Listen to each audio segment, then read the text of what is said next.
Hello YouTube modeling community, Mike here, Mike's Miniature Motors. Just wanting to do a bench update on the McLaren P1. I haven't done one since before Christmas. Didn't get a lot done between Christmas and New Year's, just because of family, friends, etc., etc. But just want to show you what's been done. It's been cold here and kind of rainy. I spray out my garage. I don't mind spraying primer when it's cooler weather. And I did get a bunch of parts on primer. I believe last time I showed the chassis, the nose. This is the engine cover, and this is the back of the interior. This was in primer, the interior tub as well. Well, I went ahead and primered I got the dash, both seats in primer, and both door panels, door cards. I know some of y'all call them door cards. I call them door panels here.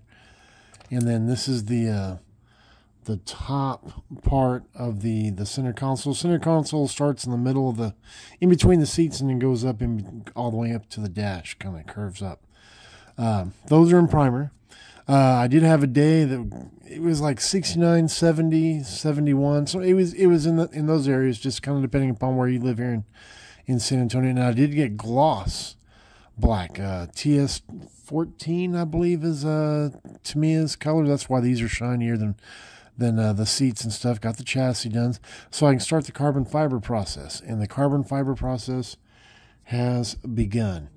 I don't know if you can see the center area here, but there's 3 different pieces applied here to try to get it to curve over that. It's missing here in the center, but that's where the center console pieces will actually glue. And I got the I don't know how well it shows up on the camera, but got that carbon fibered as well. Nope, keep dropping it. And see, for example, that goes, if I can get it on here, trying to get my hands around the camera here. That'll go on there like so.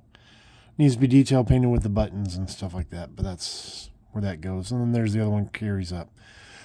Anyway, so that has begun, that process. I showed you all the templates in the past updates, and now I'm starting to use them. You don't get to really even see the engine in this kit because it's covered up so well. But I did this in TS30. This is the LP48 sparkling silver, and both of these are the valve covers. TS29, when you go Google P1 engine pictures, you don't really get very good pictures, except for with the deck lid up. And the most that you can really see is the exhaust, and I've got that ready to primer. It's washed, and it's kind of in my little staging area where I wash things, let them dry, mount them, then paint them. But that's pretty much all you see, and then just different works back here. Don't really see the engine. It's even kind of far down in there. So let me show you the body, show you what's going on here. I've got 1 coat of paint on this. Turn on my airbrush, and I always run thinner through it. Put it on about my airbrush. When you close the moisture trap thing all the way, it'll get up to about 35 psi. Always run thinner through it just to make sure things are working. Then I drop it down. I knew that these were going to be tricky. I've talked to you about it before, how deep. I don't know how well the camera picks it up, how deep those things go. They come down into this cavity here. And I hadn't decided whether I want to do a body color or, I've got the one picture I've shown where you can see the top of carbon fiber up the top of here. Anyway, so I backed off my airbrush down to about 15 psi. And I went to go squeeze the trigger. Went to go squeeze the trigger, and it was spraying, and I put paint in. And I was like, man, this just doesn't seem right. So I sprayed a couple real light coats in here. And then I went back to my airbrush, and I was like, okay, something's not right here. So I bumped it up to about 25, and I squeezed the trigger, and it's not it's not working. So I go hang my airbrush back up, kind of look it over, and then I felt that there was a leak at the base of my hose. You know what? I actually have my hose. A leak at the base of my hose, where I was losing air, and I was like, you know what? Just go ahead and finish, you know, one coat so you can kind of just, you know, get in here and things like that. And once you grab the brush, I guess I'd let it sit for a little bit, and a little paint collected, and it spit right here, which doesn't bother me too much. Like I said, this is just the very, very first, you know, light coat. And so I went ahead and just finished spraying since I'd done that.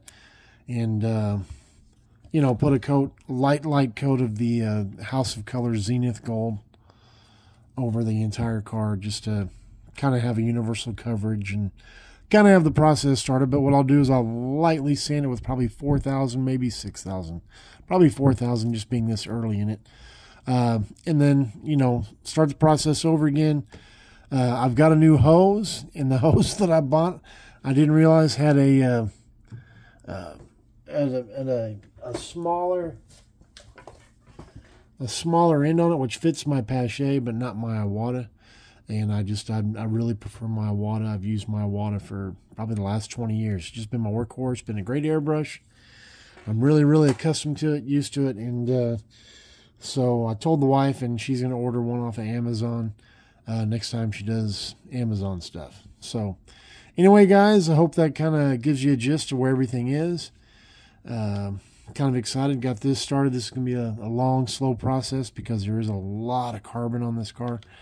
But it'll definitely be worth it in the end. So anyway, guys, don't want to hold you up much longer. It is Friday, so I hope everybody has a good weekend. Hope everybody stays warm. I know here in South Texas it's going to be cold this weekend.